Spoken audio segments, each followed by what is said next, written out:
So how did you start streaming? I started on my PlayStation, no cam, and a headphone, Yeah. like headphone mic. I just wanted to play a game, and a friend that I had met in another community.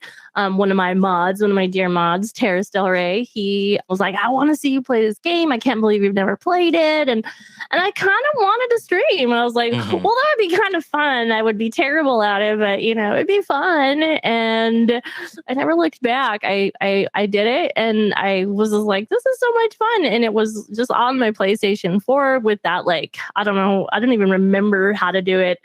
It was like the I don't remember. built-in Yeah, like it was like the share built-in button or like something share button, exactly, and crazy. Terrace was super instrumental. Like, mods are like your channel, Hmm. and who you pick as mods is like the way you build your community, the way you build, like, how you want people to like be treated, and how you want people to be in your channel. And Yeah. Terrace was like the stepping stone for my channel. Like, I can't even give him enough credit, because not only did he help me, like, I didn't have a computer to run a bot, I didn't know all the things, and Terrace was just like instrumental. He's like, "I'll run your bot, I'll do this, I'll do that." And I was just like, "Dude, you are so like, thank you."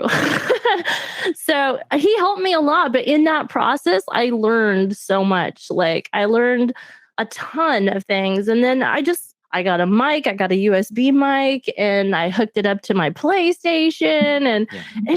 it just snowballed, and I just had a great time and kept doing it. And I after almost 2 years, I or like about a year and a half probably, I finally saved up enough. I got a PC, and I still no cammed for a bit because I was a little too nervous to use a cam. Yeah.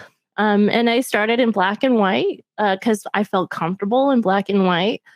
I just was, and I didn't cam every day. I was just kind of, when I felt like I could, or things like that. And being a late streamer, because I'm a late streamer, as most of the people in my community obviously know. But for those of you who don't, I stream really late at night. I work full time, and I stream almost full time. Like, I stream 5 days a week, and for between 5 and 6 hours, or almost every night. So 5 days a week. And I have a bit of insomnia. So I work all day, and then I try and I stream for five Wow. hours because I don't sleep very well. So, So you, so you you stream late night. mhm. You what kind of games or categories do you stream in ordinarily? For those that don't know, you. Well, I'm a mishmash of a lot of things. I've learned a lot of. I've come across and opened myself up to a lot of games since I started streaming. I used to really only play kind of like action adventure games a lot, or even like well, not RPGs, but like real time strategies. That's what I was trying to think of. Real time strategy games. So I Hmm. played a lot of like Empire Earth. I played a lot of Age of Empires, and Oh yeah. and Myst. Like, I did like those little like puzzly type games. And since I started streaming, I've been, opened my eyes to the world of roguelike games, which I love. And I love platforming games. I grew up with Nintendo. I have like every console mode. I was a console gamer for most of my life. I grew up with every Nintendo console. My parents had like an Atari console, so like I've had gaming in my life my entire life. So I did a lot of platform gaming that I loved, and but just like kind of basics, nothing like in depth. But when I started streaming, I got introduced to all these games that I never really played. Oh man, it was just like a whole new world, because like I loved Skyrim. I love those type of games, exploration and story type games. But I'd never seen like a lot of drama, a lot of like things like that, because I was usually into like the more adventure type stuff. So Hmm. but yeah, but I play a little bit of everything. The only thing I'm not like super into is driving games. Um I don't know. I mean, I don't get it, but I know there's definitely people that love it, and that's great. But it's not something I am great at. And like super hardcore like fighting games, like Mortal Kombat and Yeah, Street Fighter, stuff like that. just because I'm really bad at stuff like that. All I do is button mash, and I'm just like blah blah blah. Yeah. So for me, it's like that's not fun to me. I love a story. I love emotion. I love getting into characters. I love collecting things. I love collecting things, and I laugh because I have a little bit of a hoarding problem in games, but I think most gamers do. When you say like a little bit of a hoarding problem, what are we talking about here? Like, well, examples. I have a little phrase that take because I take it all. Yeah. So just grab everything. I mean, why not? Right? I might need it later. Are you the person that has like maxed out potions and consumables by the time you get to the end of the game?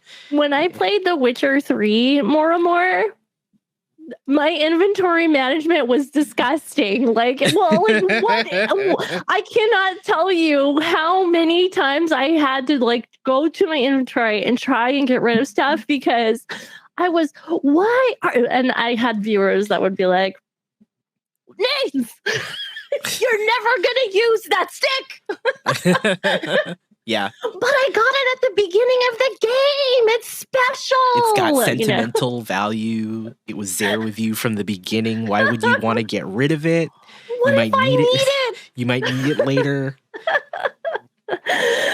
Yes. So I have a little bit of a collecting problem. Right now I'm playing Stardew Valley, and I might have a little bit of everything, a lot of everything in my... I've never played Stardew Valley. That's the type of genre that I'm just learning about, is Stardew Valley, like farming type games. It's not a game I typically like to play, but I've been really enjoying Stardew Valley because I didn't realize how much of like a little story aspects it has. So I've been enjoying that a lot. So I love the that you're straight up admitting you're like, I am a hoarder. I have a problem. I keep everything. I'm sure that's a running joke with your community. You can see if I didn't, my whole chat would explode and be like, "Excuse me, ma'am." So, do you ever try to like ask yourself if something truly brings you joy and whether or not you should hold on to it? Like, do you ever? I was playing something and I'd been saving like so many for the end of the game. I was like, I know I'm going to need all of these things and it's going to be so great, and all these healing potions or whatever. And I was just like, I got to the end and I didn't even use didn't even use it. Yeah. Like, but I know, I mean, even just watching other streamers, I mean, I know we all are birds of a feather because we all flock together and we hoard like there's no tomorrow. So I am totally the same way. And I think in recent years, I've tried to break that habit of mine because like you, I will hold on to everything. I'm actually, because of our last guest on the show, VG Silverhand, who's known for Cyberpunk 2077, she convinced me that I should get back into the game. And so I started a new game this week, and I found that I was already like hoarding everything, and like I kept getting the warning that I was like unable to move at full speed because I was grabbing everything. And so I've been trying very hard to break that habit and either sell or disassemble everything. And I totally sympathize. I absolutely have the same problem, and I'm trying to break the cycle, but it's so difficult. It's so difficult because I might need it later. Oh, yeah. Well, Dark Souls is the true culprit of this. And this is why I'm a hoarder, is because of Dark Souls. And Sans in chat is saying that I'm sure Neens has 50 rune arcs in Elden Ring. He's not wrong. He's not wrong. And I didn't use like any of them. Like, I think I used it one time to see what it did. And I was just like, okay. I see what it does. And did I use it again? Did I use them again? No. Even though they give you more health and they help you out, did I use them again? No. I'm a big Souls person and I have to take everything. I have to read everything. I love reading everything. I love the lore in games like that. So I typically am one of those streamers that reads everything, and I enjoy learning about some things, and some things fly over my head. I think when as a streamer, it's easy for that to happen because you are doing so many things at one time and you're wanting to, take care of your community, you're wanting to game and pay attention, you're trying to make sure everything's running right. And sometimes even when you're reading it, you're like, lost. And so sometimes I do miss some things. For the most part, like I really do enjoy getting immersed in my games. And I think that's one of the things with my content. I get into my games. I'm very immersed in them. I scare easily, but like I cry. I have no shame. I have no shame in showing my emotions on stream. I will cry if I feel like I need to cry, and I will. I cry because I'm emotional about what's going on in the story, or I've gotten connection of some sort, and I connect easily with characters. And Dark Souls is a big thing for me because I've never had played Dark Souls. That's one of the games, another one of the genres that I had never played until I started streaming. So I was like, I think you'll like Dark Souls too. Oh, I don't know what it is, and I don't know if it was like trying to troll me because I didn't know Dark Souls 2 was like hard games. I had no idea. So I started playing Dark Souls 2 and I fell in love with it. And I was like, I want to play everything. So I started playing Dark Souls. I played every single Dark Souls. I needed everything. Once I got a PC, I finally played Dark Souls 1. I played Bloodborne. I played them all. I played everything. And I love the Dark Souls series. One of my faves. So, so Elden Ring was a lot of fun. Elden Ring was a lot of fun. And it took me a long time to finish it because gosh dang, that game was big. But and lots of stuff came out between that. Like so many games this past year. So it was really something though, because Dark Souls and Elden Ring, it was really nice. It was really nice. I would collect everything, but for some reason and I don't know, maybe it's just because I'm a Dark Souls veteran. It wasn't as bad as like I've played in other games where I needed more help and stuff like that. So that's definitely that's very cool. You just named off a bunch of games that I think are just amazing to watch on stream as well. I mean, Elden Ring's just super fun, but also I think it's just compelling to like watch other people play through it. And how much time do you end up dedicating to a game? Is it like when you feel like you're finished with it, or do you? Oh, that's a great question. I wish I knew the answer. I say that because this past year was a prime example because like there was nothing that was going to stop me from not finishing Elden Ring, but it was a massive game. And I'm the type of player that likes to explore. I have a little saying, I say explore. You got to explore. And I don't take that word lightly. I explore everywhere. Yeah. And so I take my time. I definitely am not a fast gamer. I don't run through things. I will go through a world like I would go through a world exploring it. Right. If I want to run through the meadow, I will. If I want to stroll through the meadow, I will. And I like to go look in all the little corners and the nooks and crannies. And I love exploring. Okay. So it takes me a long time to get through games. I know that there's need time. There's game time and then there's need time. And, and I definitely add a few hours to games, but like Elden Ring was super long. Horizon Forbidden West came out, super long game. Ragnarok came out, another long game. Like everything was coming out, all these major, and these were all games I am playing. I don't care. I know I'm a small streamer. I know it's not good for me to play a brand new spanking game, but I'm going to do it because I want to and because they're fun.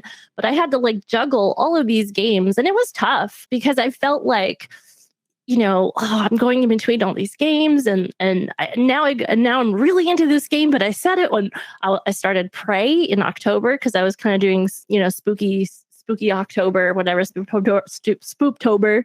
I started Prey and I loved Prey. It was like a game that I'd been wanting to play for a long, long time. I got into this thing where like I got to finish Elden Ring. Oh, Ragnarok started, and I started Ragnarok, and oh my god, Ragnarok's so good, and I can't stop playing it. Yeah. And then I started playing other games, and it is really hard, but I tend to finish my games. Yeah. So one way or another, I get them done. And I typically don't like put like a time limit on my games, but I try to make sure that I put them in blocks. So I'll play like a couple days of Stardew Valley, Sundays and Mondays, and then Wednesday, Thursday, Fridays, I'm going to reserve for another game so that I kind of have a little bit of cohesiveness. Mm-hmm. Sometimes it doesn't always work out that way, and I got to go with the flow because work sometimes and my schedule sometimes don't allow, or like there's some games that you want to cam because it's about kind of reactions, like spoopy games and stuff like that. Like they want to see you get scared. They want to see your reactions, and I'm told from my community that that I have funny reactions. I don't know what's wrong with them, but I'm told. Yeah. So, but they do enjoy me getting scared a bit. So, if I can't cam or something. So a lot of things are dictated by like about how I'm feeling, but I generally try and finish my games. I know there's people like, hey, if I'm not feeling it, I'm moving on. I wouldn't say I'm like a completionist. Like I don't complete games like 100% all the time, but I definitely want to complete the game and get the most out of it. So have you ever been in like a situation where you've been playing a game and then you get to that point and you just don't want to play it anymore or stream it anymore? Yeah. Oh, for sure. There have been 2 games in my stream that I was like, I'm done. Yeah. One of them was Child of Light. Okay. I'm pretty sure that was the name of it, Child of Light, and the other one was Outlast 2. Oh, I've never played Child of Light, but yeah, Outlast 2 what was the reason with Outlast 2? Well, Outlast was great. The first one was great. I found it fantastic. I played the DLC. It scared me. I'm one of those that does not like to be chased type person. So Outlast was fantastic. So I was really excited about Outlast 2, and it just was not my cup of tea. I didn't like the change they made and like the way they tried to scare you. They tried to use more of a gross factor, it was gratuitous in the fact of just like these undertones of how it was trying to scare you or trying to make it gross or something. And I just was like, and it was super long. And I was like, you know what? I'm done. I did not finish it. And I just said, it's over. Like, I personally thought it was too long because I played a good part of it. But at the end of the day, I was like, you know what? I am done with this game. I am not enjoying it. I'm over this trying to gross you out with the tone that it brought. I was just like, this is not the first game. And I praise the first game all the time, but not the second one. And Child of Light was my first, I'm pretty sure it was Child of Light, because I know it was Child, but it was my first turn-based type game. So I had never been a turn-based kind of person. Like, pausing games. I want real time fighting. Like, what is this? Oh, decide what you want to do. And that is not my cup of tea. In fact, I had swore to everything that there is that I would never play a Final Fantasy game because it was turn-based. Never ever would I play. That's so funny to me, given our mutual friend Metric Seconds, because I think of all the games that he likes to play, and those are totally like in the turn-based like realm. But I swore up and down I will never play Final Fantasy because I knew it was turn-based, and I was like, that is not something that I would ever like. And Child of Light, when I tried to play that, and I don't know why I decided to play, I don't know if someone gave it to me, I don't know what happened, but all I know is that I gave it a good effort. And man, I was getting frustrated with this little time box thing and this little thing that was happening. And I'm like, and this bars. And I'm like, I'm done. Yeah. And I just couldn't. I just couldn't do that. And I decided that I would never play another turn-based game ever. And then I tried Darkest Dungeon. And my life was changed forever. Yeah. And I love Darkest Dungeon. Now, Darkest Dungeon is fantastic. Absolutely. Have you played that? Oh my God. Yeah. Okay. I've definitely played it. I have a lot of hours in that game. I have hundreds of hours into it. So yeah. Well, Absolutely. I was nervous to play because I felt like it was a smart game. Not to say that I'm not smart, but I felt like I was not smart enough to play a game like that I really didn't understand like those kind of mechanics. And Right. boy, did I have fun learning that game. And there was something about going into the dungeon and like all the little surprises and twists and turns it had in like the final ones. And it really opened my eyes to turn-based play. But I didn't think I'd find anything like that. I thought Darkest Dungeon was a special game. I was like, okay, Absolutely. like this is a special game. Yeah. but yeah. And then a couple years ago, 2 or 3 years ago, I had a friend say, you got to play. I had a friend say, you got to play Final Fantasy VII. You got to play Final Fantasy VII. I'm like, I'm not going to play Final Fantasy VII. I'm not going to play that. It's turn-based. I'm never going to play a Final. You got to play it. And they're like, look, I'll find the good copy for you. You got to play it. And I'm like, no. Yeah. But I decided it went on sale on Switch or something. Yeah.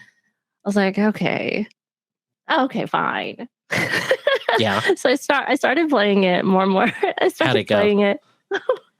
I was like, oh my God, this game is so charming. So you became a fan of it. I got maybe oh gosh, I got maybe like I don't know.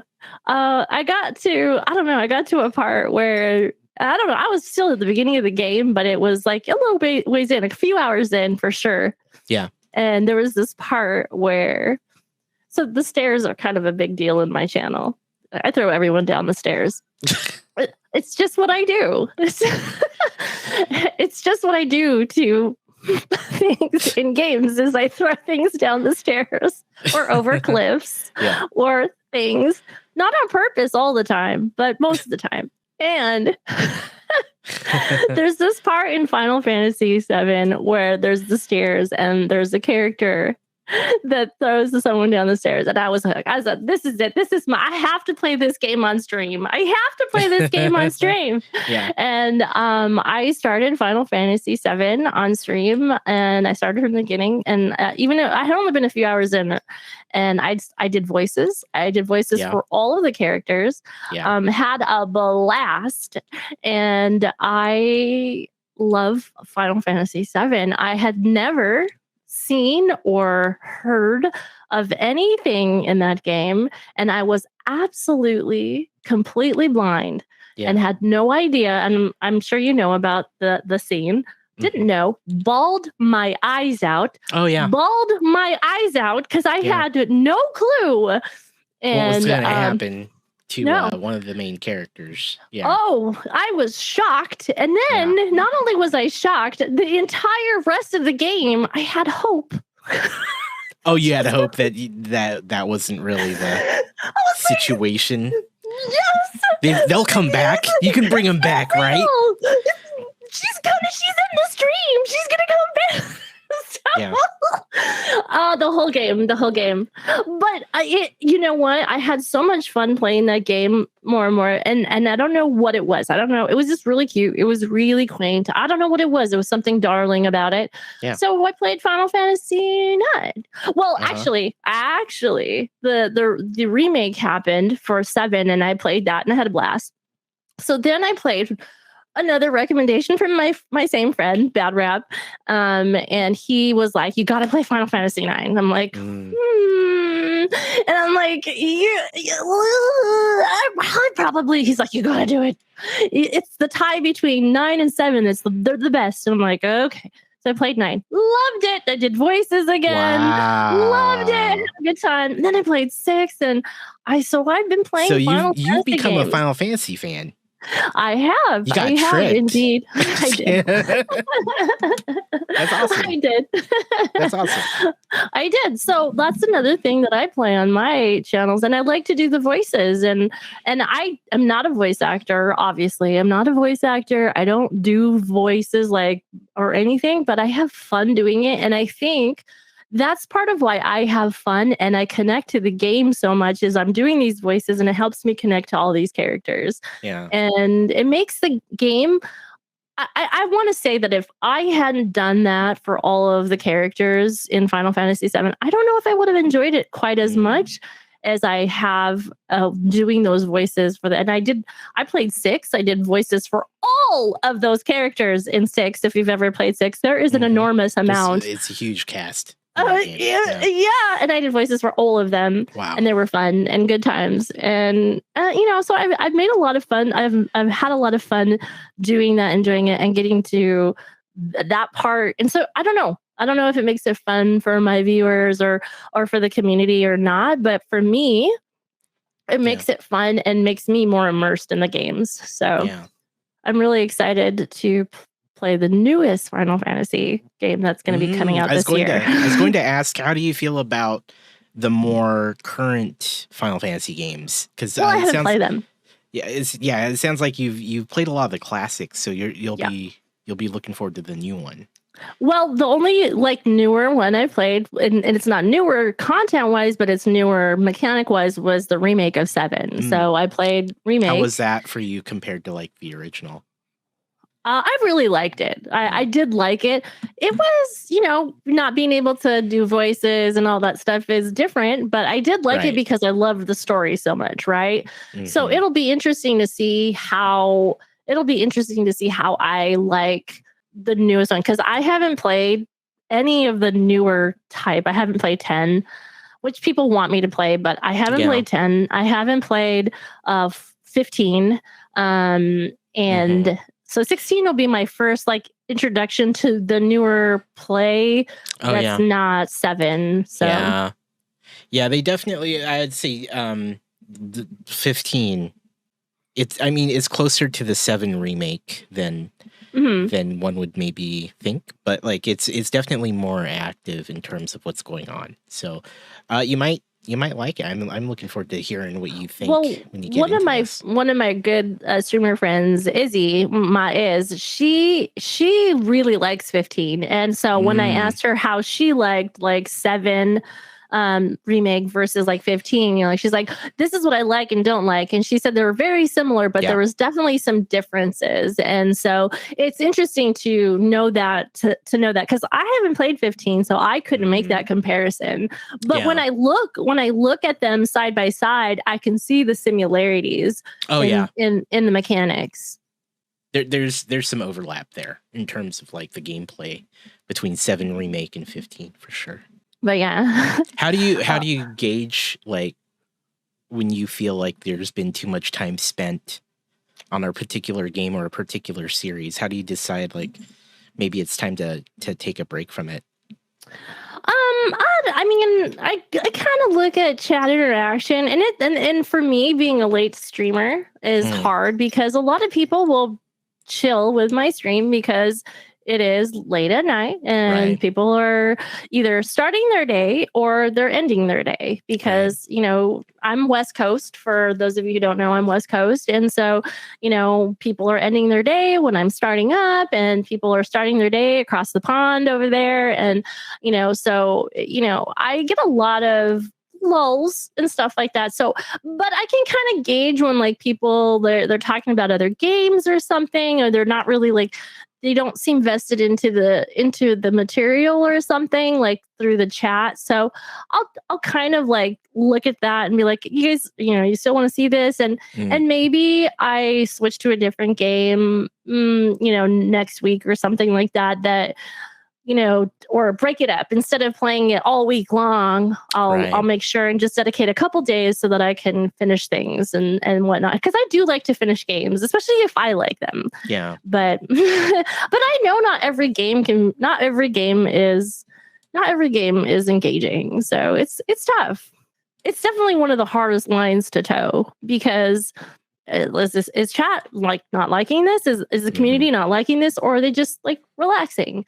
And sometimes, I don't know, but I just gotta trust and have faith that I'm still doing it okay. So I'm one of those streamers that don't look at her viewer numbers.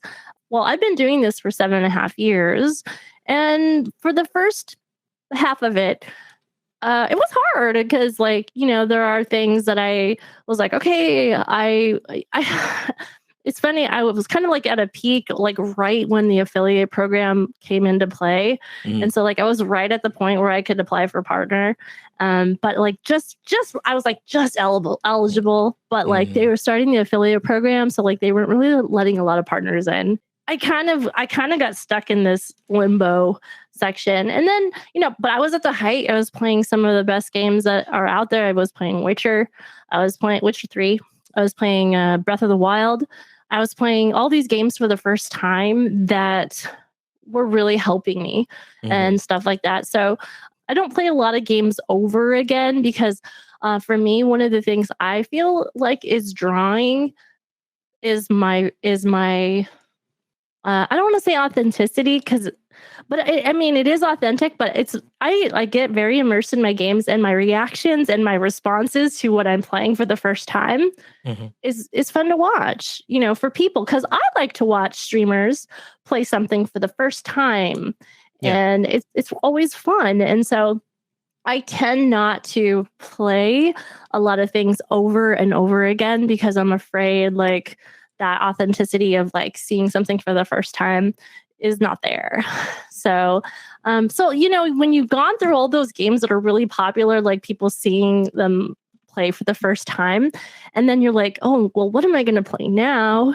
And you're like, oh, I'm just playing all these new games that all these other players are playing. And it's really, so I kind of got in this lull where man, I really wish, you get down because you see these numbers and you're like, oh man, but what am I doing wrong? So I don't look at my numbers anymore. I'll look at them every here and there, every when I'm not streaming, obviously, but every month or so, I'm like, okay, things are fine, things are fine, but I am not dictated by my number anymore. So for me, just trying to gauge chat, how they're responding to me, how they're responding to the game I'm playing is just my biggest indicator. And if all else fails, I'll be in Discord, hey, are you guys enjoying this? Or if I have to. So, but I don't know how you do it because I could probably use help in that department because I'm sure there's games. You're always going to have those people that, okay, I don't like this type of game. I'm not here, And that's fine. I'm streaming for people who want to be there watching that game. And I guess that's the kind of the mentality I take. So I'm glad you brought that up because game selection is always one of the hardest things for a variety streamer to consider. And it always has to do with a combination of, is this within the realm of what my community would prefer to see me play?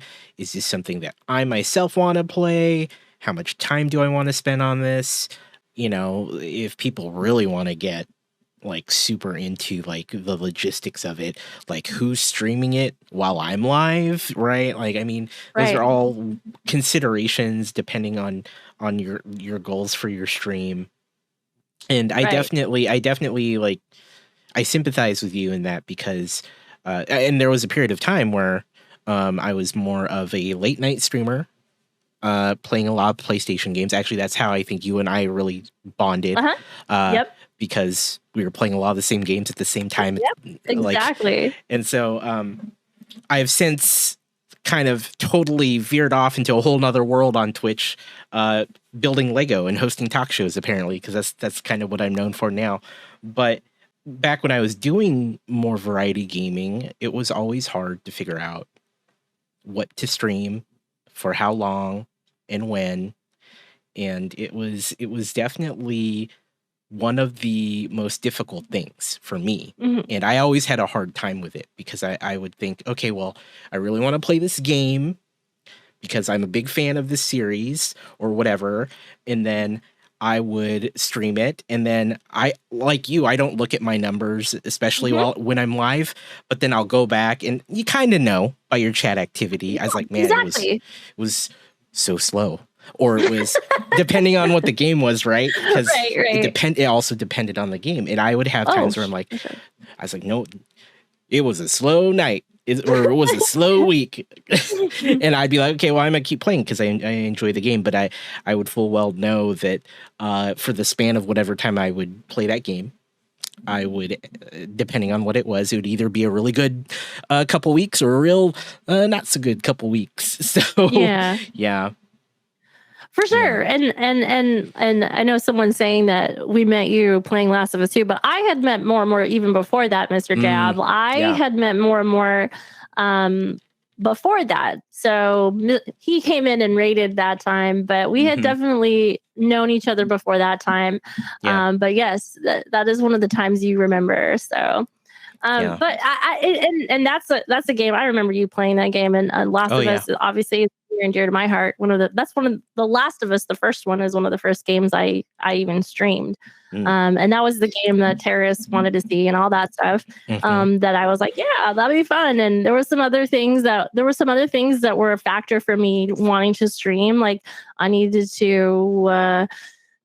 Get out there more, be more confident and stuff. And there was, someone that was encouraging me to be like, hey, you should stream. I told them about it because I didn't even know Twitch was a thing. And I was looking for Skyrim stuff because I love Skyrim so much. And I was like, man, I miss Skyrim. And I had all my stuff packed up. And I was like, man, I was looking at them. And then I saw this thing and I was like, oh my God, what is this? People play games and I can watch them? Oh my God, this is amazing. Yeah, live and in real time. I can talk to them while they're playing. I know. I was like, what is this? And back then it was like definitely a bigger delay than it is now. But like, this was the coolest thing I've ever seen. I was like, people play, oh my God, this is the best thing ever. Yeah. And I really just I hooked my claws in and I haven't let go. And it's just been so much fun. It's been so much fun. What specifically about streaming really got you excited?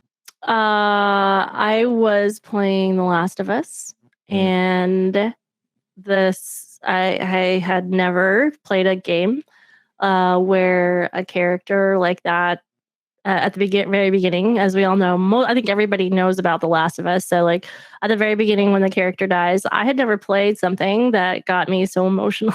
I was like, what is this game? Yeah. And the type of emotion and response that I got from playing the game and being so into it, I had no cam. I only had a headphone voice mic, whatever. I had no cam. I had no quality. I had nothing. But people were coming to see me play something that I had never experienced before. And they were experiencing it again through me. And they were responding to that. And I was like, and it gave me like confidence. I was like, oh, I had always been the type of gamer that talks when I game. I've always been the type of gamer that wants to be around people when I'm gaming. Like I always wanted my brother to watch me. Yeah. I know that sounds bad. I know that sounds weird, but like I don't like to game alone. Like I don't like to game alone. And a lot of I have community nights in my Discord where we just hang out and play games together or whatever. I don't like to game alone. In fact, Stardew is a big, like I didn't like Stardew when I played it. I don't know how many years ago. I played it for 20 minutes and I'll turn it off because I was like, this is I don't like this. Yeah. I'm by myself. I don't like this. And then they brought the co-op thing and I thought, oh, I might like this now. But I never played it with anybody. So then I was like, well, let me stream it and like let chat kind of help me with it. And it was fun because like they could like give me tips and tricks. And it was like I was playing with them and they were there with me. And it just makes all the difference in the world for me. I feel like I'm experiencing something together. And I think when I was playing The Last of Us and I had this experience with the game that moved me like it did, like oh, I can't believe this is happening. And it just like clicked. I was just like, and people were responding to my, well, at the time, obviously my voice and just my, my thoughts about the game. And it just kind of snowballed. It just kind of snowballed. And Yeah. I just kept wanting to do it. That's really awesome. And it gave me a break, an escape break, whatever it is, from my very hectic and stressful life and my job. And I lived for it. I was like, this is a place where I don't have to worry about everything I'm in charge of, everything I'm doing, everything. I can just come and have fun and enjoy games with people that are like me. Yeah. I love that. So, yeah. I love that. With 7.5 years of it now under your belt. Yeah. How has that changed your outlook on streaming at all? Or how's your thought on it since, you really decided this was for you and started doing it? How has that changed in all that time? That's a really good question. And that's one that I think that I've been asking myself recently, because 7.5 years is a long time. Oh, yeah. And I know a lot of people don't stream that long, or they give up, and I say give up because they're after something. There's one thing I've never been on Twitch to make money. I've never seen it that way. People are so kind and generous to help support your channel and your stream, and that helps to keep me playing the things I do, because like it's all, as we all know, all this is expensive as hell. Oh, and it's really nice that your community finds it in their hearts and their generosity to help you with that. And for me, like, it was never about that. It was always about coming and experiencing with people a time to do something together or have fun together or come and talk about something and me learn new things. Right. I was very busy for a lot of my life when I was in sports and in college and grad school. And I missed a lot of things. And even last night, for example, we started talking about anime. And I don't know, I think we talked about anime for like an hour and a half, and I was on pause the whole time. And I learned all these things. Like, you say the word anime and your chat just goes crazy. So, and I'm learning all these things. Yeah. And like, I learn from this amazing group of people. And then when I'm gaming, we're learning together, and they're waiting for a reaction, or they're waiting for something they know is coming up. And there's something exciting about that for me. As a former athlete, I'm used to like going out and experiencing an experience, because that's what sports is, an experience. Because once you play the game, it's over. You're not going to get it again. Right. And that's how it is. Like, for me, when I'm playing, like, once you do that. And so recently I've been thinking, I've been doing this a long time. And every time I think like, okay, it's time, Neens, you really need to, what's done. And every time I say, no, like, I can't imagine not being in my community anymore. Like, it's like a part of me would be empty. Like, I can't imagine not knowing about the lives of some of the people that I see every day. Every time I hit that live button, every time I know Robo's going to be there saying, Names, give me some of them brains. Like, I would literally die if I don't have some of that systematic normalcy that I see every single day. And it means something to me. Like, and I think I vest myself in my community, like I vest myself in life, trying to get to know these people, trying to get to know what they're doing, what's going on with them, and I care about them. I do. And I don't know, I just do. Through them, we've done amazing things. Like, I've been raising funds for St. Jude for 5 years, and we've raised over $26,000 for St. Jude as a community. I'm not a big streamer. Yeah. And to me, that's a big deal. That's a big deal. It is. I never asked for anything, but when we do St. Jude Play Live in May, that's when I say this is what we're doing, and it's a big reason that I do it because I care about the kids, and it is a big thing for me. Mhm. And the community is so giving and so generous that for me it's just amazing. It's amazing, and I just don't know like that if I could ever give that up, not seeing my community every day. Mhm. I don't know. So I can't. I'm not there yet. More. I'm not there yet where I'm saying, okay, it's time. Yeah. And after 7.5 years, I still feel like that kind of excitement when I'm playing a new game that they all know about and I don't. And well, for example, Prey. I just finished Prey last night. Mm. And if you haven't played Prey, it's a great game for one. And there's a great twist. And I was just like, oh Yeah. my God, It was it an excellent game. fantastic. Yeah, I loved was it. like, oh, this is fantastic. Yeah. So like I still get those moments where I get so excited and I have the shocking moments. And I am so thankful that I get to experience that with my community. And I can't imagine not. It wouldn't mean the same thing to me if I were to play it by myself. It just Mhm. wouldn't. I wouldn't have gotten the same thing out of it if I'd played it by myself. It's not time for me to be done. I don't know when it's going to be time for me to be done. I don't Yeah. know. My mods might need to be like, Mains, you're done. Like, Mhm. I don't know. I don't know what it's going to take for me to like be like, okay, you're done. So, That's because like, how do you do that? I know you took a big break more Oh and yeah. more. I took a super long break actually. Yeah. Yeah. Basically almost a year I was off of streaming. Yeah. I was still making things. I was actually I did a lot of the groundwork for actually what this show is. I started podcasting, I started figuring out like how all of that worked, but I wasn't streaming.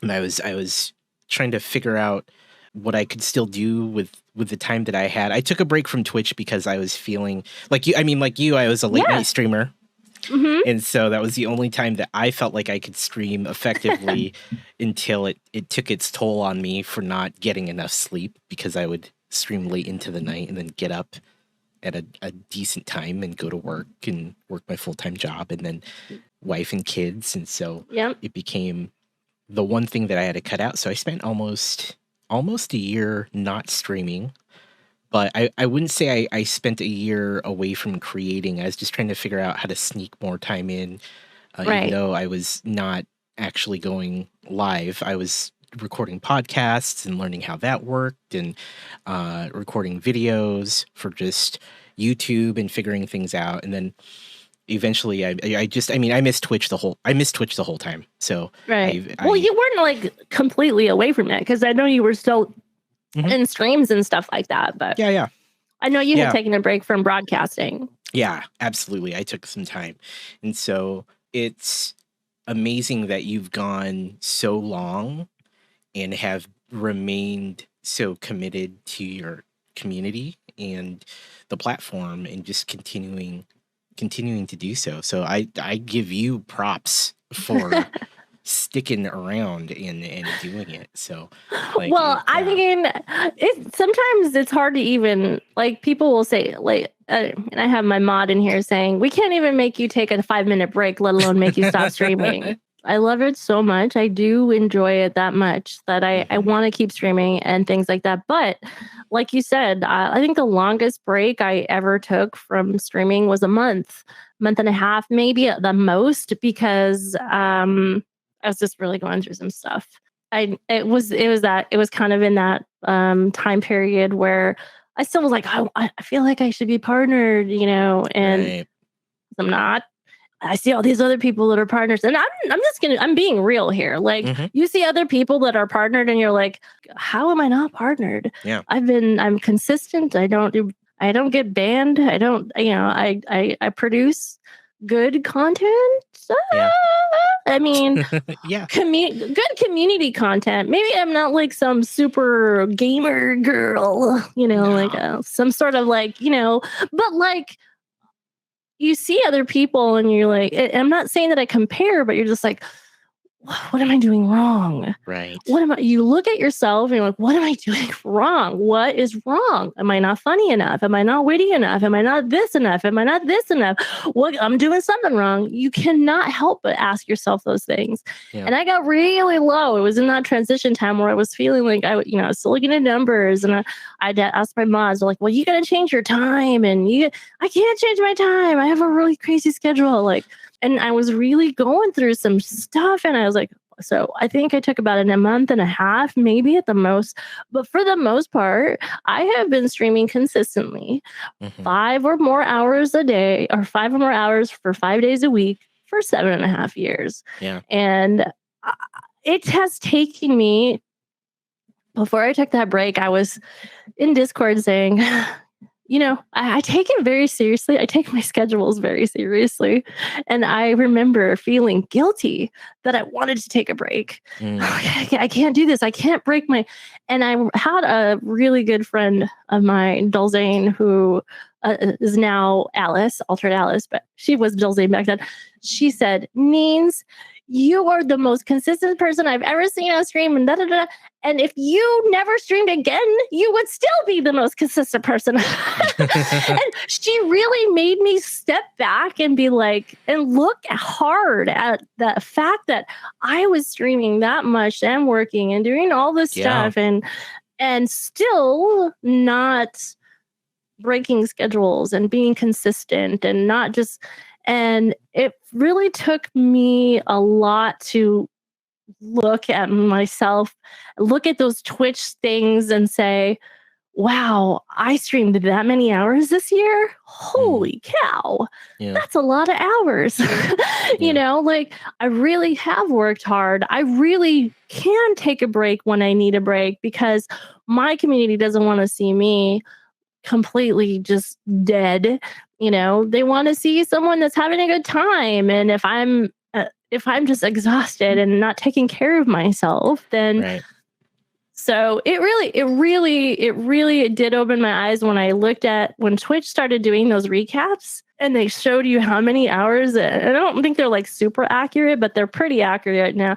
But I looked at that and they said, this is how many days that you went live. And I'm like, wow. Yeah. That's a lot, and I have to say that I am a very consistent streamer, and it's okay to say that. It's not there's not a lot that I want to stay positive about myself. There are things that I'm very hard on myself about, but if there's one thing that I am proud of is how consistent I am. Yeah, I know that you are, because even though I'm not always awake when you're streaming, I get the notifications, or I will have seen that you've been live, and I'm like, man, that's incredible, because I think the most consistent I've ever been was about a period of a year and 8 or so months where I was streaming 5 to 6 nights a week for at least 4 hours at a time. It's tough putting that time in alongside the rest of your life that you have going on, work, family, friends, whatever, doing all those things, and then streaming a significant amount of time.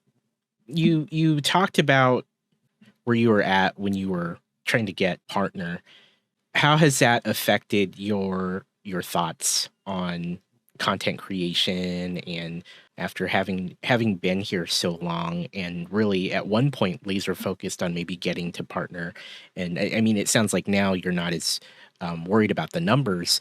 What are your thoughts in your relationship with I guess those stats now that you're not as focused on them? What would you tell someone who's pretty focused on them and feeling somewhat not as excited about their content? I think one of the things that's helped me was knowing why you want to become a partner. I know everybody talks about the fine line between affiliate and partner, and they're like, it's the same thing. I'm like, well, it's not, but it kind of is, but it's not. There are still some things that a partner will get versus someone that's an affiliate. And there are some things that are definitely the line's been a little bit more grayed, but not a lot. I mean, it's not everything. It's not just a check mark that makes you different. There are some differences, but I never wanted to be a partner because I wanted fame or money or anything like that. I wanted to be a partner for my community. Does that make sense? Like, Yeah. I wanted to be able to bring stuff to my community and give them opportunities that I didn't feel like I could get as an affiliate. And I think one of the things for me that helped me kind of get over that mentality of like, I need to be partners so that I can do this for my community to give me so much. And I feel like I'm not giving them enough, because that's how I felt. That is exactly how I felt. I felt like I was not giving them enough. I did not give them what they deserved. They were not getting what they were being so generous about. And for me, I wanted to be able to give to them somehow in some way. And I had this thought that if I was partner, I could give them more opportunities. So I just started with like just trying to relate to my community. And I mean, I was always relating to them, but like, just like, what can I do? And I started doing things in other ways, like having community nights and having things and doing things that I felt was something that I could give them. And then I focused on just like networking, and I networked with some companies. I don't want to say anything, but like I've networked with some companies that I've become good partners with, and I was given opportunities as an affiliate, and I was like, whoa, this is so great. And I slowly began to see that I could still give opportunities for my community to feel satisfied by giving to St. Jude, by having giveaways and having other opportunities for them and showing them and giving games away. I was still able to do that, and I wasn't a partner. And so slowly but surely, I started seeing that it was okay that I wasn't a partner, but that I could still give back in different ways by having community nights, by having nights that we all play together. And I know I'm not the only streamer that does that. I know there are thousands and thousands of streamers that do that. But for me, it's what was fulfilling me and what I wanted as a partner to do that. So I think what people need to really ask themselves is like, well, why do I want to be partner? And I think that helps you establish your route a little bit more clearly. If I were to become a partner, I would still be happy, of course. If I were to become a partner, I would be great. But I don't think a lot would change for me, because for me, what I'm doing with my community is I'm building a community. And that's what I've been doing for a long time. And I think I just didn't see that. I don't know, having that check mark meant that I would be able to get more sponsorships for my community to have more things. And when I realized really what they wanted was just a place where we can get together. And when I had opportunities, they were great to have them. And we could still make milestones by giving to St. Jude. And like, we could still have that kind of response, and I didn't need a check mark. You get down on yourself, and sometimes your community doesn't see that side of like, I just want them to know that I want this for them, and it's not about me. It's never been about me.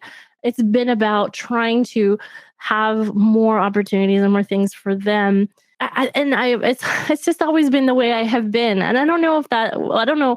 And that might be why I'm not a partner because I don't have like a plan. Like, I think if you really know why you want to be a partner, and if you really want to get into the Twitch, networks and all that stuff, I think there's definitely a route that you can take that'll get you there. Yeah. And there are some things that I wasn't willing to do that. I'm not willing to sell out. I'm like, I don't, sometimes to me, it feels like you're just becoming friends so that you can get at places. And that's not how I work. That's just not how I work. I have friends that I've known on here I've known you forever, Mormor. We might not talk all the time, but I know of you. I see when you're live. I see when you're doing Legos. And when you come in and visit, what do I try and say? I try and say things like, I saw that you were building this. Tell me what you're building. Because to me, you matter.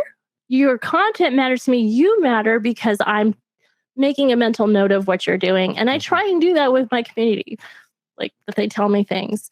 And to me, that's more of a partner than I'll ever need to be. So do you feel like that's something you'll want to still try to attain at some point? If the opportunity arises, I think if I see that my numbers get to where they need to be, sure, I'll hit that button that says apply.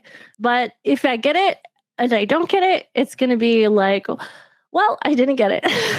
So I don't think it'll affect me like it used to affect me when I didn't get it. When I didn't get it in the past, I haven't applied for a long time because, I'd look at my numbers and I'm like, it's not right. Why do it? And people tell you, oh, just to keep applying. They're letting everyone in. I'm like, no, they're not. It is what it is. But yeah, I've played like 5 times. I want to say it's 5. It could be 6, but I want to say it's 5. Yeah. And but I haven't applied for a while just because I haven't seen. I don't want to apply for just to apply. I want to make sure that it'll be. I didn't apply for the first time for a long time because I wanted to make sure like my numbers were there. And I remember the first time I applied, but I mean now that you've been at this for a while, where are you hoping to take your channel and your community now that you've pretty well established it at this point? What's the focus for the channel and your community? That's really a good question. We have fun. Yeah. We have fun. I think we're continuing to explore games that I've never played before, and also just have a fun, safe community that people feel comfortable coming to. I have some plans to change some things up, here and there. I've been kind of lazy about it because I wasn't sure if I'm ready to like change it all up. I'm very systematic. I'm a very systematic person. Some things I want to open up my space a little bit more, and I've been hesitant because it's not that I don't like change, it's that I think I'm more scared of change. Yeah. But having the time to do it, 1, and then 2 is just actually going through with it. And I kind of have a situation where it's not the easiest for me to do, but I'm trying to. I'm like, okay, well, maybe a new look will be good for the channel and things like that, but maybe it won't. I don't know. I don't know. I feel like Twitch is really hard, and I know it's the same old discussion that we see all over. Like discoverability on Twitch is so difficult, and I know you and I have had that conversation before. Oh yeah. How it's just very difficult to be discovered. Yeah. And I am not the best on social medias. I started doing some TikTok stuff. Yeah. How's that going? Oh my God. How's TikTok treating you? I'm not like doing anything on TikTok, but I have a TikTok. Okay. And like I have a couple videos that I'm putting on TikTok. Yeah. But I do watch TikTok. Nothing gaming related. It's all food related. So I find like I have a harder time with making content that people will be like, oh, and draw them in. I think it's interesting that you say that because we just got done talking about all the things that your community loves about what you do, right? Whether it's doing the voices when playing the games or just having fun talking about anime. I feel like I know it sounds crazy, but I honestly feel whatever your content happens to be, the TikTok strategy is hopefully some way to represent that in a like 60-second form. So I think some TikToks of you doing some of those voices would be fire. I'm just saying, not to tell you how to do your thing. those I got voices while some playing. ideas. I got some ideas, and I do have a TikTok like ready to go. I have to like do the. I was playing Prey, and there's this place where you are near Alex's place where he is his office, and you go. There's like this little bowl. There's a box there. There's loot. I'm looking in the loot. I go open the chest. There's a box. I was like, oh, I gotta go check that out, and like freaked me out because the box is a stupid mimic, and I was like scared the crap out of me. Yeah, and my mods are like, you gotta make that into something with like the Metal Gear Solid, Solid alert sound and all this stuff. I made the TikTok. I've got the like exclamation point. I've got like the sounds and everything. And I'm like, now I know how the enemy guards feel in Metal Gear Solid when they're searching for Snake. And I made it all up and I've got it and it looks great. Is it and up? now I just gotta post it. Post it. I'm so nervous about posting stuff like that. I have posted a couple things, but I definitely have that one and I'm going to post it. But I do need to take some takes of like some of the voices and just having fun like that. And we'll see what happens. Yeah. Chat means community specifically, or anyone in like happens to catch the. You see a moment like this, I need you to clip this. I need you to clip it. Post it in Neen's Discord and say this needs to be a TikTok. Yeah, you need to give me ideas. Help Neen out because I believe that this would be really good because there's so many good moments in your stream that would make great TikToks, and I think you need that nudge from your community because I firmly believe it. I do. And part of it is confidence because, TikTok is a funny animal because you've got all sorts of generations on there and you kind of feel like, okay, I'm 89 years old. It's a running joke in my community. I'm 89 years old, right? So like I've been 89 for 7.5 years and like, I get it. Like I am not a youth. Like I feel like sometimes like you're like, am I trying to be too youthful? Like, am I trying to but then I see all these other people on TikTok that are older than me and all this stuff. And I'm thinking, I can do this. Like I'm accepted. Right. And so I think part of my hesitancy is like the youth of TikTok and people saying, you're too old for this. And oh my God. Grandma. Right. I mean, I get it. I get it. And I remember when I discovered TikTok, I actually discovered it a couple years ago before it was too big, but I remember just stumbling upon it. And this was back when it was mostly like, if you're just like, scrolling through, it was mostly a lot of like music, dance videos or like lip syncing, things like that. Right. And I think now more than ever is a great time for like just any content creator to get out there and do the thing like there's a whole a lot of my content based in Lego now. There's a whole Lego scene on TikTok. There's a whole there is. It's just it's blown up. It's blown up. And I think there's a space in there, a neatly like shaped space where you're doing voices or you're that moment where you got surprised. Those are perfect. What's great is if it's under 60 seconds. Yeah. Perfect. Like I feel like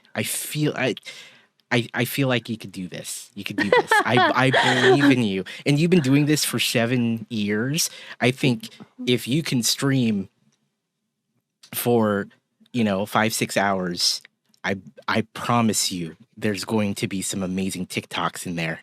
Here's the thing though, more and more. I mean, so like you got a Lego community. See, your content though. See, I feel like when you have something as like Legos, like people are saying like what you're building, like what are your techniques and what are like there's like information there, right? What as a gamer, like there's no information in my streams. I don't believe I'm gonna be real. I'm gonna be real. There's no information in my streams, no more than yours. There is. What's great about the Lego side of things is that There are what you just described. There are Lego streams where someone's like, "Oh, I'm building this thing. Here's some really cool techniques," or whatever. But the Okay. vast majority of the Lego community on Twitch, it's basically just chatting, but we happen to be building with bricks. It's really like I would say 90% of the Lego streams that you find where like Lego's their main quote unquote Yeah, content. yeah. It's just chatting, and they happen to have a second camera that has Lego on it. But like it is a I there's mean, a lot of that. I'm not gonna lie, I've seen you, and I'm like, hey, I could do a Lego stream. That'd be a lot of fun. You It's just, should. you know, like it'd be fun because, like, I like those really cool You should cityscape do a Legos Lego and stuff stream. like I'm just that. saying. You know. You should do a Lego stream. We'll see. I might have to make that a goal, and I got to do a cooking stream first You hear because that, chat? that's my next thing is a cooking stream. I'm doing a cooking stream, and people are really excited about that. So, Yeah. but that's a redemption that I've owed for a little while now. But I've had with COVID and stuff, it's been really difficult because Yeah. I don't have a kitchen to myself, so it's very hard to schedule a time, and it's been very crazy. So I'm going to have a cooking stream though. Yeah. I'm so excited.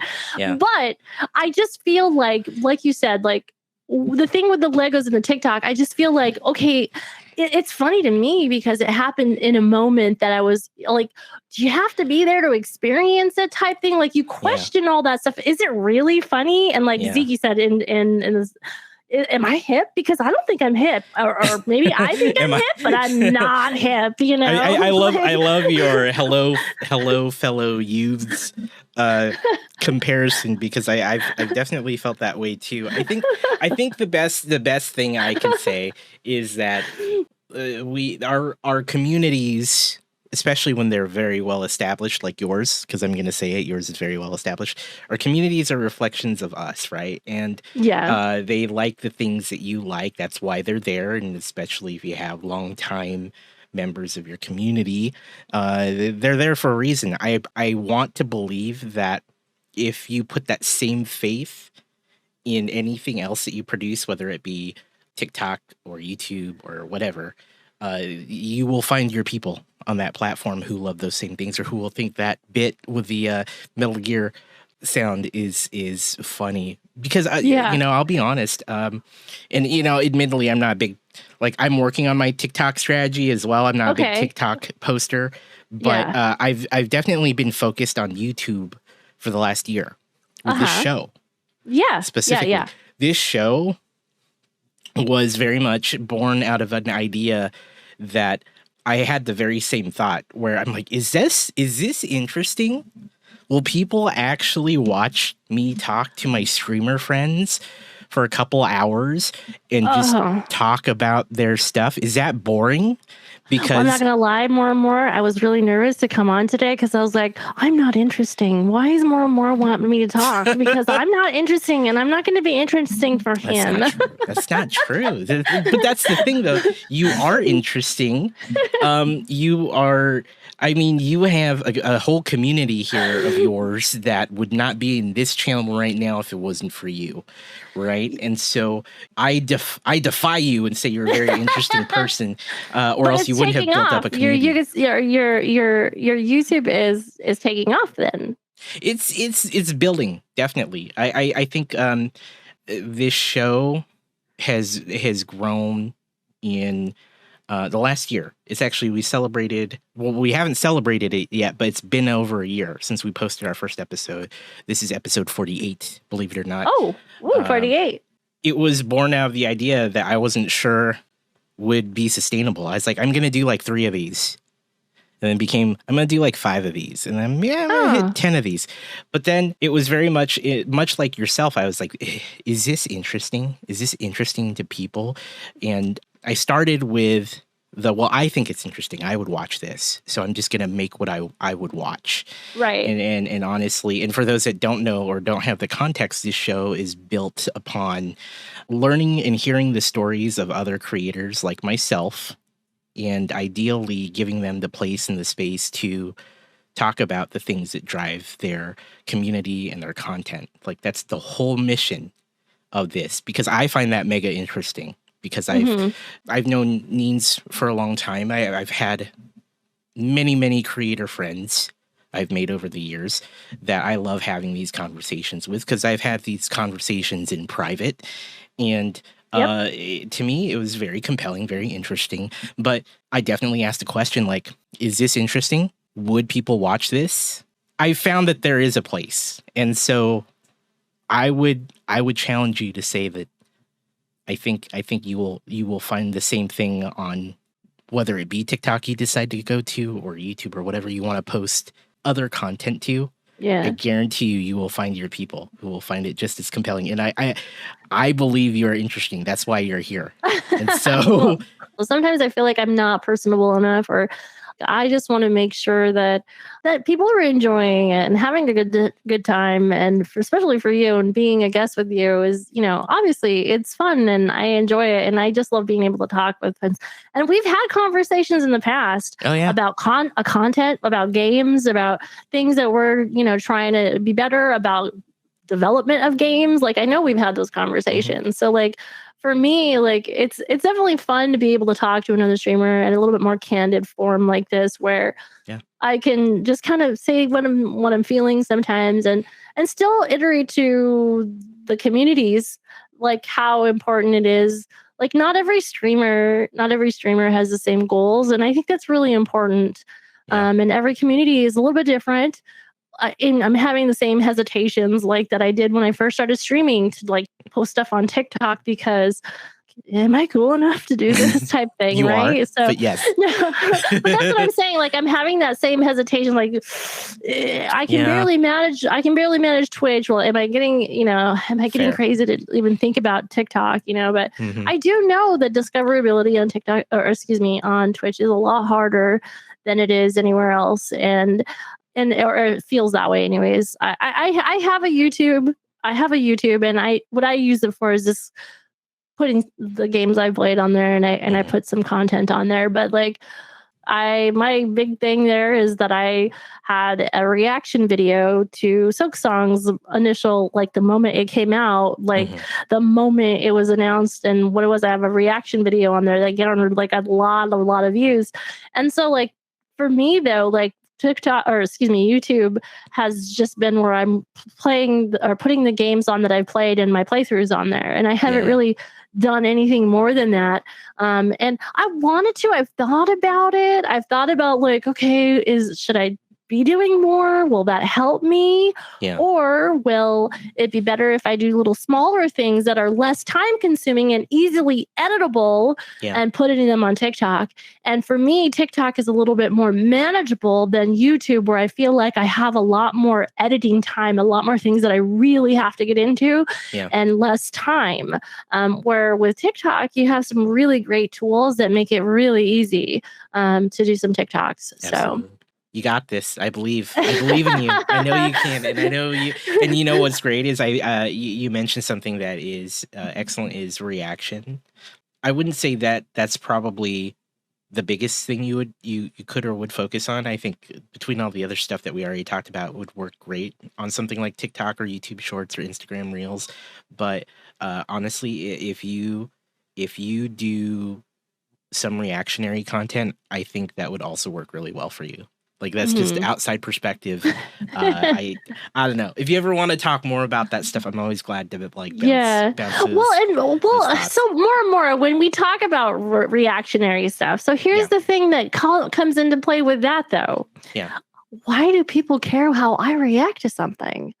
Why do you people have watch you stream? Why do people right? So like, because you have to have a certain amount of like it's funny because I'm like, some of the TikToks I watch are like these people that are going, I'm like, oh, I rate this restaurant a 10 out of 10 and food is recommend. And I'm like, what if your taste buds are like crap and you have terrible taste buds? Like, who are you to say this is a Right. 10 versus 10 versus a 1 versus Right. 10, And so it's so subjective sometimes is. that I feel like It is. But here's my counter argument to that, is that especially as time goes on and more people either see your stuff, or your people already like who you already have in your community see you on TikTok or something like that, any of those other platforms, they will learn about the things that you like, right? It's kind of like how you trust a friend's opinion on something, right? If there's a trailer that drops for the latest Final Fantasy and you watch the trailer and you react to it, people who feel the same way about the previous Final Fantasies as you will see that reaction and be like, Neens, she likes the same games I do. I'm totally like, it's really like, you're right, it is subjective. Not everyone's gonna feel the same way. Yeah. But you're going to find people who feel the same way you do. And like you're like the people who enjoy watching you play Stardew right now, right? Yeah. Like those same deal. So do you have any like any big plans coming up in the short term? Anything around the corner? Like what's after Stardew? Well, I finished Prey finally. I finished Play, and it wasn't like when I say finally, it's not because I didn't want to finish it. I just had so many games going on, but I finally finished Prey, and so there's a game I was playing, Outer Wilds. It's a really interesting game, and there's some really like neat things that are going on in the game. But it can be very redundant because like you're doing some things again, and it's very puzzly and you have to figure some things out. And so sometimes I feel like it can be a little slow, but I want to finish that game because it really is interesting. So I'm going to try and finish that game, but there's some games, obviously I talked about Crisis Core. And I also want to, I've always wanted to play Half-Life. I've never played Half-Life. Classic. That's a classic. Yeah. And I do have a cooking stream that I'm going to be doing, which will be really new for me. Yeah. So because it's like very awkward for me and I can't, it's hard for me not to get things right. Like I'm a perfectionist. And so like when I think of cooking stream, and I love cooking, I'm a good cook. And so for me, like to think about making something and like, I think, okay, I watch all these shows and I'm going to do it this way. And it's not going to go that way. No, it's not. It's probably not going to go that way. And here's the thing is like, I'm like, oh God, but I'm trying to figure out logistically, how am I going to do this? How am I going to make this work? So I'm kind of stressed out about like trying to that. I've been testing all these recipes, like, what should I do? Like, oh, this will work. Ma, this won't work. And, you know, when it comes down to it, I think my community just wants to see a cookie stream. Yeah. They don't care. But for me, it's so hard to just be that relaxed about it, right? You're right. It's always tough. So that's coming up in the near future. And then of course, you know, May is around the corner. So I fundraised for St. Jude for 5 years. And as I mentioned earlier, we've raised over $26,000 in 5 years. And I'm just so proud of that. And sometimes I wonder, like, okay, do I keep doing this? It is so important to me, but it also does take a lot out of me because I've fundraised the entire month for St. Jude. And it can be very tiring because, like, you're doing crazy stuff and your chat's making you wear banana suits and you're doing Wait, you have a banana suit? Oh, yes, I do. Oh, I do too. I was just right here. Sure. Oh, you have a banana suit too? I have a banana suit too. Oh, we could be a pair of bananas. Yeah. Like if you ever want to do like a coast, like a special like St. Jude stream and banana suit is a thing, because that's actually when I break it out is during my charity streams as well. Is mine's the one that you can actually peel it too. As like a little peel zipper. Your banana? Yeah, it has little zippers at the top, and you can peel yourself. Yours is next level. Yours is next level. Yeah, I remember. Gosh, I think it was at one point. If I get $100 in donations in the next 15 minutes, I'll peel the banana, and I did, and then I had to peel the banana on the stream. Oh. But absolutely, I have a story for you. My first year of fundraising for St. Jude. Yeah. I was so scared to fundraise it was really hard for me to take that step into charity streaming, even though I wanted to so bad because I wanted to do this. It was something very, very important to me. And so I said to myself, like, okay, I'm gonna set my goal for this amount. It was just $1,000. I'll be even lucky if I get $1,000. Like, yeah.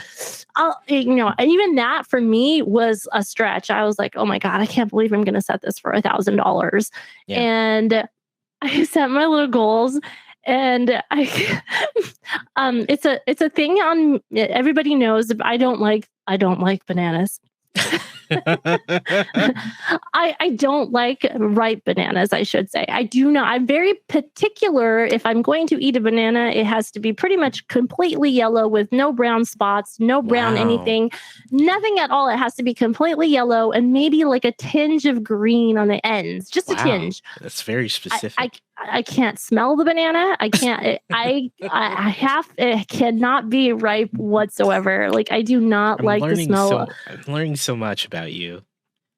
Overripe bananas are just like gross, and I don't eat banana bread. I don't eat banana candies. I don't eat anything overly banana at all. Okay. At all. It's just blah. Well, my end goal my first year was to have and I also don't like maple syrup because reasons. And Okay. I it's not that I don't like maple syrup. Like, I don't mind the taste. I don't like how I smell after I eat the maple syrup. Wow. So I know it's weird. I'm weird. So I made this ridiculous end goal at 1,000. I made this ridiculous end goal at 1,000, thinking that I would never make it. And it was to have a banana and maple syrup smoothie. I would have it on stream if I got to 1,000. More and more, we hit $1,000 in 15 minutes. Oh, yeah. We hit $1,000 in 15 minutes. Yeah. Like, what is happening? Yeah.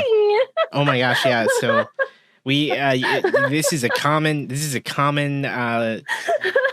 that I love to talk about on this show, or whenever I'm just hanging out with my streamer friends, is when you put something like that in front of chat. And I would say, in context of your feelings of banana and maple syrup, I could have told you that you would have hit 1,000 in like you said. I mean, it didn't take long for you. I would have conservatively said, yeah, you'll get 1,000 in like an hour at most. And I couldn't believe it. Yeah. I couldn't believe it. And to those of you in chat, and those of you saying, "Oh my God, I have my Canadian heart."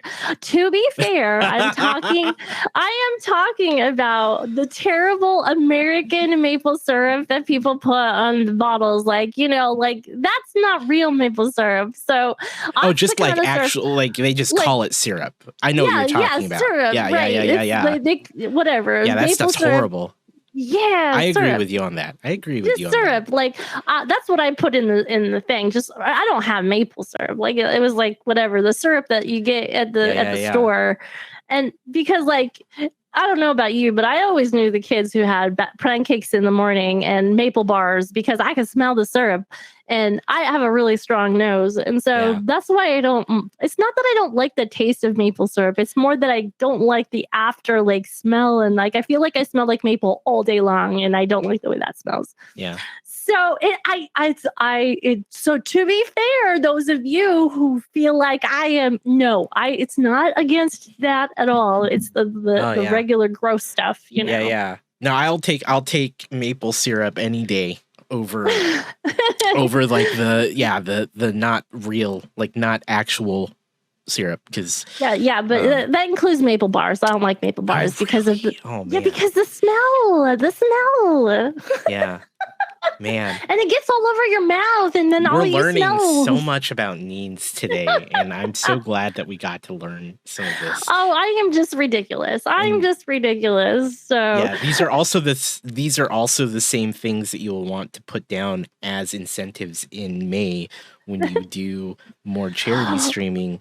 Set that goal And Oh, I promise you, you will they have make that. definitely been in the 5 years that I've had some incredible things happen. Yeah. So we've definitely, and the cooking stream that I want to do is part of one of the incentives that Oh, I have wow. not had Do the it. chance. Yes, that happened the right before COVID and all that stuff. So it has been a challenge to schedule. So, but yeah, like that stuff like that is what I'm talking about. Like having streams and doing stuff like that is just absolutely, the community that comes out and they come out and when they're doing charity streams and stuff, it's just astounding. And Yeah. I just feel so fortunate. So Remember these, chat. Remember these things so you can make these suggestions when the next St. Jude's or other charity stream comes along. Just like put that in your notebook, chat, and remember them and see if you get means to make those incentives or milestones, because it's gonna happen. I did what was it? It was my 24-hour stream for Extra Life in 2021. I did like ghost pepper chips for like every like I want to say $25. And man, I had so many ghost pepper chips. Oh my gosh. Yeah, it was a thing. It was, and it wasn't, and I'll be honest, like 1 wasn't bad, 2 wasn't bad, but when you started chaining them, that was when it got really bad. So, and my chat figured that out really quickly because I was pretty like, you could tell by my reaction. I'd eat one. I was like, oh, that's not fun.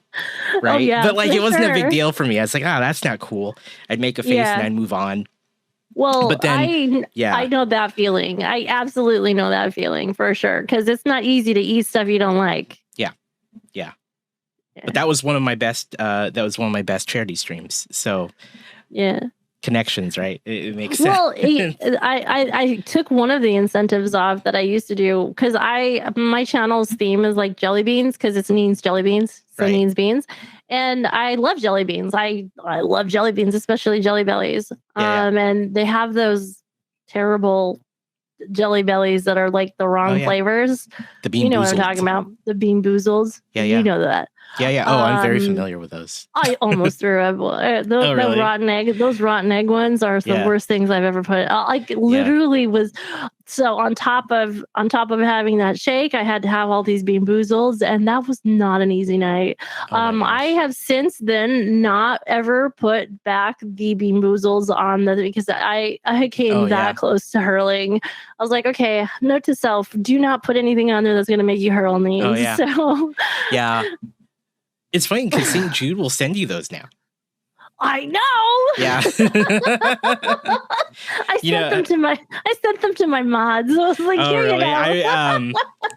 So 1 year I did that. 1 year I did that, and it was actually not St. Jude's. It was actually for Extra Life, and for Extra Life, I bought a whole box of them, like one of these boxes.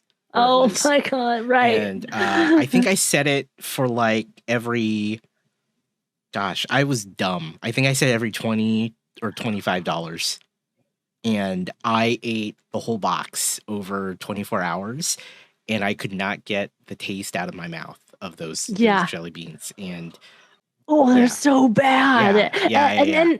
And 9 Points Spies brings up a perfect, so the next year, 9 Points, I made them so expensive. I said, if you guys are going to make me eat those things, you're going to pay. You're going to pay. Yeah. Make them super expensive. Yeah, absolutely. Exactly. If you're going to do it. There's this whole thing in the Lego community. Like we did a bunch of charity streams over the last couple of years for various charities, but there's this.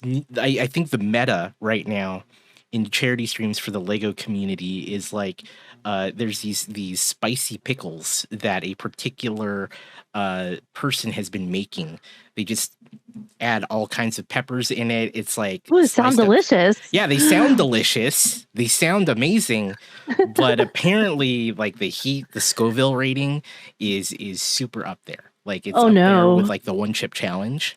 Oh And no. so I guess it's like one chip challenge is probably a little worse, but I mean, there's a bunch of these pickles in a jar, and that's been a thing that's been happening in the brick building Twitch community. Is been quite a few people eating them for either charity or like subathons and things like that, and Oh that is wow. the one thing that I've managed to stay away from, and yeah, I would not recommend it. I think I know my limits. I It's like not where I spicy go. stuff. I Oh, like spicy stuff, but absolutely. I can't handle overly. Like I can't handle all those like like ghost peppers and like all those things like ghost chips and stuff. Oh yeah. Oh No. yeah. Oh yeah. It's Like I like it, to still have taste buds after I eat oh spicy. yeah. No, these pickles are not at all They're no like joke. they're apparently no joke. It's so funny because the originator of them is my friend and fellow streamer Brix O'Brien. He has a friend. I kid you not. The name of the product is Big D's Spicy Pickles. That's the name, Big D's Spicy Pickles. And he messages me. He's like, "Hey, my friend Big D's making these really spicy pickles, and I'm gonna try them on stream. Do you want a jar?" Mhm. And I'm like, "Sure, I'll take a jar." He's like, "Cool. I'm gonna stream myself eating them on stream tonight." I'm like, "Dope." No. I'm like, "Dope. Let's see this go down." And so he's streaming. And these are just slices of pickles in this jar. He takes a single slice. It's just like a pickle slice. He eats it, and I swear to God, I've never seen him in so much pain. He just was sweating. Oh He just could no. he looked like he was gonna just die. He repeatedly said it's not worth it. He's like, it's not worth it. It's not worth it. And I think he ran off camera for a couple minutes, and then I promptly messaged him on Discord. I'm like, never mind, dude. I don't want them. I don't. I was like, you can give my jar to someone else because I'm not. Oh man. I'm not. I'm not there. But yeah, Oh that's man, anyway. that sounds awful. It's awful, but it's this whole thing. There's several other streamers in the community who have been eating them and for various events on their streams, and I'm glad I haven't yet. I mean, I would take banana and maple syrup over that any I know day. everybody was like, "Oh, that's So- not even bad." I'm like, "Yes, it is." And I had like really brown, like we were talking like overly brown, like they were all Like, brown bananas. well like, past ripe. You have covered so many like Mhm. years worth, I think, of experience as Yeah. a streamer and content creator. If you were to take everything you know now and somehow talk to Neens of almost 7 years ago, who was just getting started, what kind of talk or advice or even like knowledge would you try to share with that version of Ninali? That's a great question. Oh my gosh. Well, that's kind of hard because like I don't want to be like keep doing what you're doing because you know like I because like there are definitely don't buy banana soup. like there are definitely things that I would tell myself like just continue having fun and don't worry about how's the word I'm looking for. Don't worry about feeling like you belong there. Like I think part of it was like, do I deserve this? I feel like I don't belong talking to, like, for a while there, like I didn't think that I deserved to be talking to people like Faye and Tech and DC. I didn't feel worthy because I didn't have a check mark. And I think I would tell myself like it's just a check mark. Like it's Right. just a check mark and it's okay to, you don't have to feel like you're anything less than anyone else. That you are what you're presenting yourself. And if you continue to still be happy playing the games you're playing, communicating with your community, whether it's one person or 100 people, keep doing that because it works and it's fun, and you've made this amazing community that you will not want to live without. Right.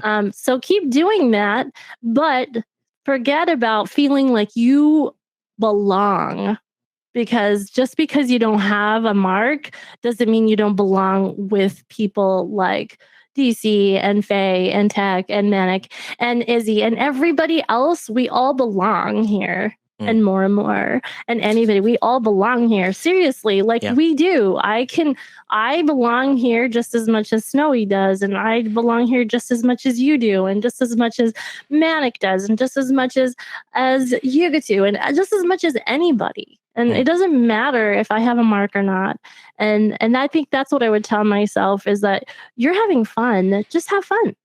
So because I think that was the hardest thing for me more and more, was like feeling like I don't belong here because I don't have a mark. So. Right. And by extension, like your viewer count, right? Your viewer count does not decide your value exactly. It doesn't reflect who I am. Mm-hmm. Right.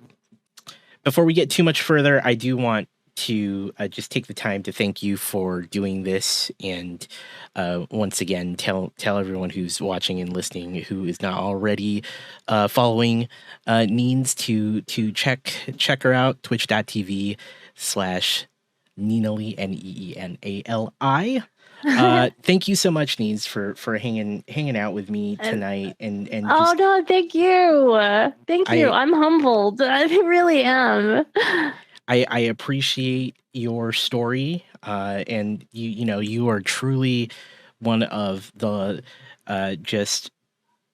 one of the most caring individuals I've ever met on Twitch, and I really appreciate that. And the fact that you've been doing this for so long is just incredible. And I would just say that I love what you do. Keep doing what you're doing. You have a fantastic community behind you. I see only wonderful things for you and your people and everyone that is in that community. So thank you for being here.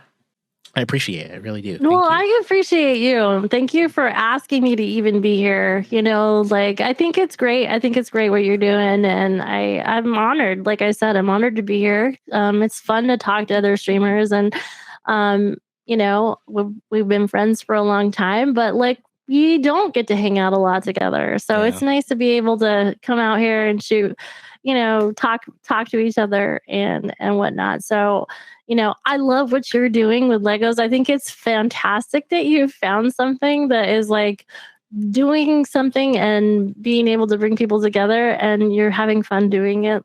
That's what this is all about. I remember our talks about what's working for us and what's not. And so I'm so glad that you were able to find something like Legos and other stuff that is, and this podcast is great. It's fantastic. And I'm honored to be a part of it. So thank you. Thank you so much. I really do appreciate it. I'm going to take a second and just let you know that we are, as you learned earlier, this is episode 48. So we're fast approaching 50 episodes. There will be a 50 episode celebration after we have done the 50th episode. We'll then do a celebration. And since it's coming up so quickly, I just want to let you know that's coming up soon, and you're invited to come back for a day-long celebration for everyone that's been on Crossing the Stream. So, okay, yeah, definitely keep me posted and shoot me information in the DMs, and you know where to find me. So that'd be fun. So, absolutely. Thank you so much. Oh, thank you. We have a couple things that we love to do on this show at the end, and this is I don't like to close out the episode myself. I always love to give that to Neens in this case, but the guest gets to close out the episode. So I would love just to have you end the show on any final thoughts that you have, anything you'd like to share or say to those who are watching and listening, and just to close out the show. If you're out there and you ever have any questions or any doubts about what you're doing, just remember that the big thing for anyone is that you are A, having fun, and B, enjoying what you're doing. It doesn't matter for anyone. It doesn't matter if you are talking to one person or 100 people. If you feel like you're having fun and you are enjoying and engaged, then people will be drawn to that. And if you ever have questions or ever like, just ask. I think that's a really cool thing about our community. Like our community periods as gamers is we're so willing to help each other, and it's been evident in so many things. So don't be afraid to ask. And people like more and more, and people like Preston and other people, they're always willing to help and get you started. And I'm so lucky that I had people like that to get me started. So don't ever be afraid. Don't ever be afraid. Just go ahead and have fun. Have fun.